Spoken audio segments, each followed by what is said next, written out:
मतदान केन्द्र में सकाल 7 घटिया समय ठारू मतदान आरंभ होइछि एक सांविधानिक अधिकार समस्त नागरिक मानक पई यही अधिकार को मुझे मो मतदान केन्द्र में मतदान कलापर मो अधिकार को सब्यस्त करी जो कि बहुत खुशी अनुभव करुच्ची प्रशासनिक स्तर में केन्द्र में जहाँ भी सब अरेंजमेंट अच्छी भिन्नक्षम लोक मान स्वतंत्र व्हील चेयर व्यवस्था महिला मान स्वतंत्र धाड़ी सब प्रकार प्रशासनिक स्तर में भल अरेंजमेंट होती बहुत खुशी लगुच मतदान कलापर। विजु जंदाल युव सभापति अच्छी अस्तरंग ब्लॉक मुझी सुरबाबू कथा कहि 92 वर्ष सी आसिकी बूथ रे बुलिकी जी भोट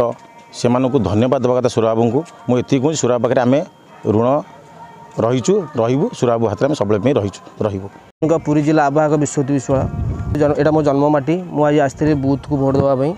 और आज हूँ पवित्र दिन हूँ आमर नागरिक मानकर इर मुझे मुझे देखली बहुत जनसंख्या अच्छी बहुत व्यवस्था भल अच्छी किंतु ये दुर्भाग्यजनक गोटे पानी समस्या ये थी कौन पानी व्यवस्था ना सब लोक ठिए पानी व्यवस्था ना कि ना यहाँ दुखर विषय।